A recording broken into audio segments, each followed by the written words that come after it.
Fun with basic mathematics. जहां पे आप अटकते हैं, जिस कैलकुलेशन से आप घबराते हैं, जहां पे आपका पेन चलना बंद हो जाता है, वहां आपको जोरदार एमआर स्टार बता के आपको कंसेप्ट समझाएंगे और मुश्किल कैलकुलेशन को एक लाइन में करना सिखाएंगे। Fun with basic math, basic math and logarithm and log के कंसेप्ट को भी आज हम लोग समझेंगे। लॉग, ठीक है। तो चलिए बेटा स्टार्ट करते हैं, और स्टार्ट करने से पहले थोड़ा बहुत आपसे बात कर लेते हैं। देखो, जो क्लास शिफ्ट हुआ था 100 किलो का मतलब समझ गए कितनी जनता जुड़ चुकी है हमारे साथ? 100 किलो जनता जुड़ चुकी है, 100 किलो जनता जुड़ चुकी है, 100 किलो जनता जुड़ चुकी है। तो 100 किलो जनता का मतलब बताइए क्या होता है? सबसे पहली बात, बेसिक मैथ को हम स्टार्ट कर रहे हैं बेटा अभी, और बेसिक मैथ स्टार्ट करना है। आगे बहुत सारा कंसेप्ट पढ़ना है, बिल्कुल बेसिक से आपको पढ़ाया जाएगा। तो क्या बेसिक ही पढ़ाया जाएगा? नहीं, नीट का लेवल अगर आप मानते हो यहां पे है, तो आपको यहां से उठाया जाएगा, धीरे धीरे धीरे धीरे धीरे आपको नीट के लेवल तक लाया जाएगा, और यहां नहीं छोड़ा जाएगा, आपको यहां तक लेके जाया जाएगा। और यहां तक भी जाना बहुत जरूरी है, और यही एक एक्सपर्ट टीचर का टैलेंट होता है कि आपको यहां से ना उठाए, यहां से ना शुरू करे, आपको यहां से उठाए। एकदम बेसिक से, सरफेस से आपको उठाते उठाते उठाते उठाते हम लेके आएंगे यहां तक, और फिर नीट से अपर लेवल तक भी ले जाएंगे। और ये ले जाने का एक तरीका होता है, एक प्रोसेस होता है, और उस प्रोसेस से आपको हम चल के लेके जाएंगे, लेकिन उसमें संघर्ष आपको बहुत ज्यादा करना पड़ेगा। तो चलिए कुछ बातें समझते हैं कि आपको लेक्चर कैसे अटेंड करना है, आगे आपको कैसे प्रोसीड करना है। सबसे पहले आज इस लेक्चर के बाद आधे घंटे बैठना और आत्ममंथन, सभी बच्चों का जवाब एकदम सही है, आत्म मंथन करना। क्या करना? आत्म मंथन करना कि तुम्हें ड्रॉप क्यों लेना पड़ा, तुम्हारा सिलेक्शन अपियरिंग में क्यों नहीं हुआ, या फर्स्ट ड्रॉप में तुम्हारा सिलेक्शन क्यों नहीं हुआ। उसके XYZ रीजन होंगे, और हर बच्चे का कुछ अलग अलग रीजन होगा। तो कुछ बड़ा करने का पहला स्टेप होता है, अच्छा एक मिनट और, क्या जैसा कि हमने ओरिएंटेशन सेशन में आपसे प्रॉमिस किया था कि आपको क्वालिटी ऑप्शन मिल जाएगा, क्या आपको क्वालिटी ऑप्शन मिल रहा है? बहुत बढ़िया। क्या आपको स्पीड का ऑप्शन मिल रहा है? बहुत बढ़िया। क्वालिटी एंड दोनों स्पीड का ऑप्शन आपको मिल रहा है? बिल्कुल बिल्कुल बिल्कुल बिल्कुल, सभी बच्चों का जवाब सही है, बिल्कुल बिल्कुल। 1 लाख जनता हमारे साथ जुड़ चुकी है, और ये सही बात है, 1 लाख जनता हमारे साथ जुड़ चुकी है, बिल्कुल बिल्कुल, ठीक है ना। अब मेरी बात ध्यान से सुनिएगा जो हम कर रहे थे। सबसे पहले एक्सेप्ट योर मिस्टेक, वो गलती, जिस गलती के बाद आपके जीवन में पाई का फेस डिफरेंस आ गया था, सिलेक्शन से आप दूर चले गए थे, वो मिस्टेक जिसके बाद आपने अपना कॉन्फिडेंस खो दिया था, वो टर्निंग पॉइंट जहां से आप सिलेक्शन से दूर होने लगे थे, उसको लिखिए। आपका रीजन कुछ भी हो सकता है आपके रीजन घर वाले हो, या हो सकता है कुछ लड़कों का रीजन कुछ लड़कियां हो, और कुछ लड़कियों का रीजन कुछ लड़के हो, फ्रेंडशिप फेयर वेयर का चक्कर हो सकता है एक्सेस प्रेशर आपने नहीं झेला हो सकता है आपने रिवीजन नहीं किया हो, कुछ भी हो सकता है। तो for all boys and girls छोटी सी लाइन है, और हमेशा इसको याद रखना, छोटी सी लाइन है, हमेशा इसको याद रखना। For all boys and as well as girls, सब लोगों के लिए, सारे लड़कों और सारे लड़कियों के लिए लाइन है, डॉक्टर बनने से अच्छा ना तो फेयरनेस क्रीम है ना ही जिम है। डॉक्टर बनने से अच्छा ना तो फेयरनेस क्रीम है ना ही जिम है। तुम्हारी शक्ल कितनी भी बैगन जैसी हो, लेकिन तुम्हारे साथ शाही पनीर है। समझ में आया कि नहीं है? ठीक है, वंस मोर, ध्यान से सुनिएगा। डॉक्टर बनने से अच्छा ना तो फेयरनेस क्रीम है ना जिम है। डॉक्टर बनने से अच्छा ना तो फेयरनेस क्रीम है ना ही जिम है।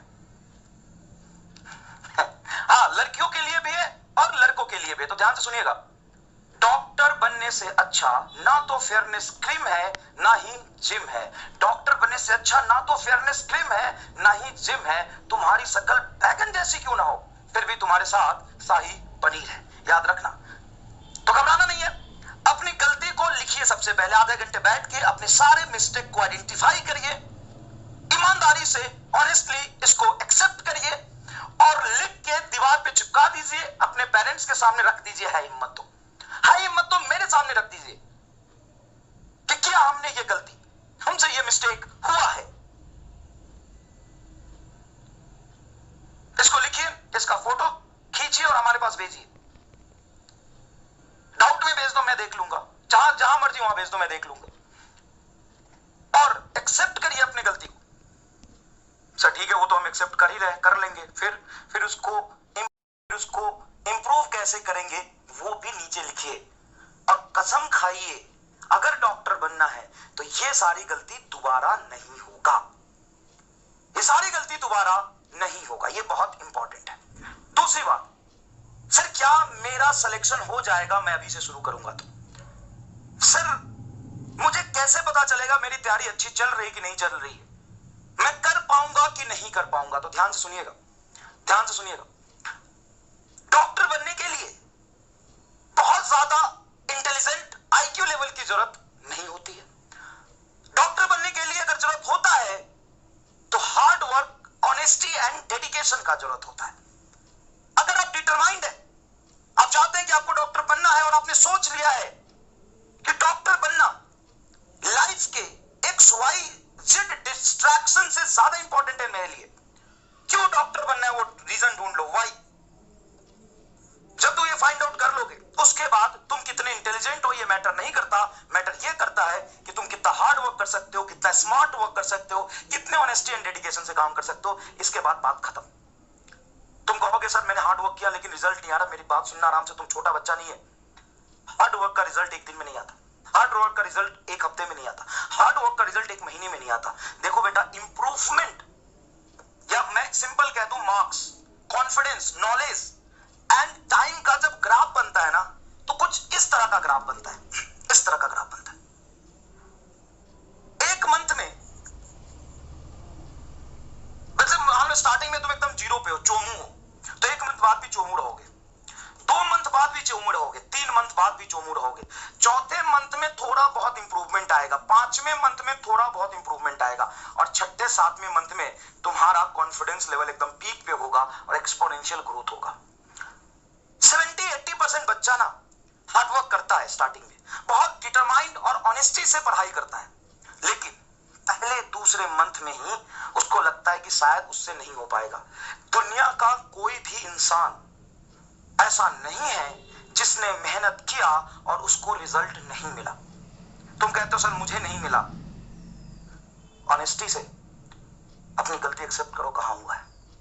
हो सकता है कि किसी का डेल्टा टी जो 5 मंथ है, तुम्हारा डेल्टा टी 7 मंथ हो।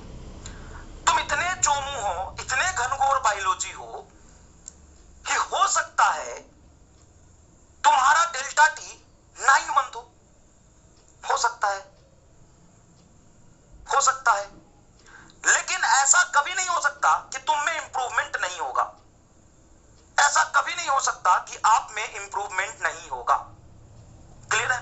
तो सबका डेल्टा टी थोड़ा अलग अलग होता है। याद रखना बेटा, दुनिया में ना तुम्हारा किया हुआ मेहनत तुम ही तक घूम के आएगा। और इस बैच के बाद मैं तुम्हें 100% डॉक्टर बनाने की श्योरिटी नहीं दे सकता, क्योंकि ये मेरे और तुम्हारे म्यूचुअल मेहनत पे डिपेंड करता है।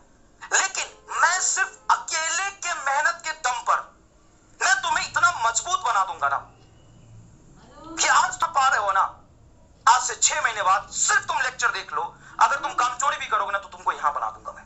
तुम्हारे सोचने समझने की क्षमता, तुम्हारे लड़ने की क्षमता, डिसीजन मेकिंग क्षमता, टाइम मैनेजमेंट की क्षमता, सब कुछ यहां पर होगा।